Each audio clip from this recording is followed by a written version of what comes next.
Welcome everyone. In this lecture, we'll talk on transpiration. What is actually a transpiration? देखिए आज थोड़ा diagram बना के आया हूँ तो कि जल्दी से लेक्चर खत्म हो जाए, वीडियो ज़्यादा लंबी न जाए। ये प्लांट दिखा रहे हैं आपको, ये आपका सॉइल सरफेस या लैंड कहीं नीचे हो गया आपका रूट सिस्टम, ऊपर हो गया शूट सिस्टम जिसको एरियल पार्ट भी कहते हैं। तो what is actually a transpiration? Transpiration is the loss of water in the form of water vapour from the aerial part of the plant. तो एरियल पार्ट से वाटर का loss हो उसको ट्रांसपिरेशन कहते हैं। इतना इजी है। Loss of water in the form of water vapour, water vapours के फॉर्म में लॉस हो तो उसे ट्रांसपिरेशंस कहते हैं। अगर ड्रॉपलेट्स के फॉर्म में लॉस होता है तो उसे गटेशंस कहते हैं, जिसको हम बाद में डिस्कस करेंगे। Clear? Loss of water in the form of water vapour is called transpiration and from the aerial part of the plant. This is the transpiration. Transpirations generally plant use 1 to 2% of water, and other 98% is lost in the form of transpiration. तो सिर्फ 1 से 2% ही water use करता है। Minimum transpirations take place in xerophytes. Minimum transpirations occur in xerophytes and maximum transpiration occur in mesophytes. Clear? तो ये दो questions पूछ लेगा कि मिनिमम ट्रांसपिरेशन किस में होते हैं और मैक्सिमम ट्रांसपिरेशन किस में होते हैं। तो आपको ज़ीरोफाइट्स एंड मेसोफाइट्स याद होने चाहिए कि मिनिमम इधर, मैक्सिमम यहाँ, और प्लांट कितना वाटर यूज करता है around 1 to 2%, and other water is lost in the form of transpiration, around 98% loss हो जाते हैं। टाइप्स ऑफ ट्रांसपिरेशंस की अगर बात करें तो there are 3 types of transpiration. These 3 are very common, जो आप बचपन से पढ़ते हुए आ रहे हैं। That is the stomatal transpiration, cuticle transpiration and the lenticels transpiration.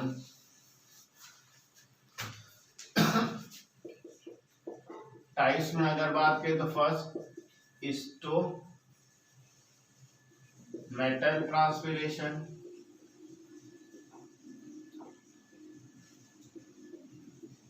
Cuticle या cuticular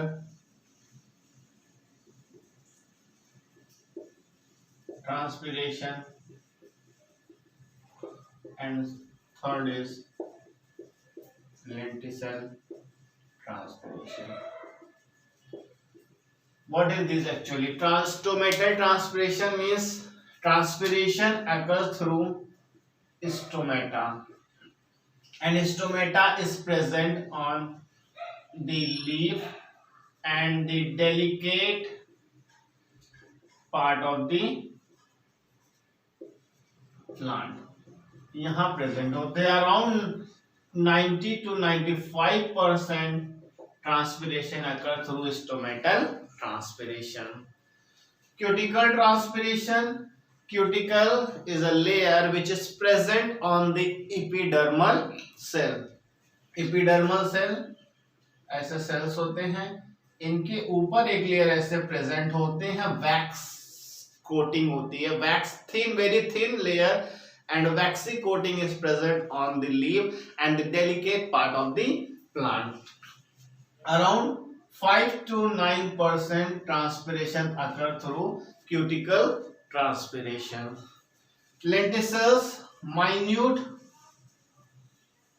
pores present on the woody stem.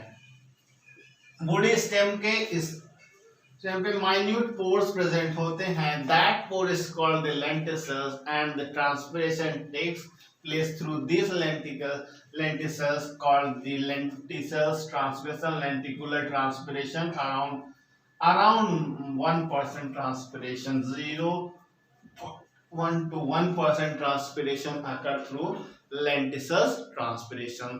एक और होता है जिसे बोलते हैं foliar transpiration. What is this foliar transpiration? Foliar is generally we called it leaf. अगर transpirations पूरा लीफ के थ्रू हुआ है, that is called the foliar transpiration. और this foliar include the stomata plus cuticle. इसके थ्रू होता है, that is called the foliar transpiration.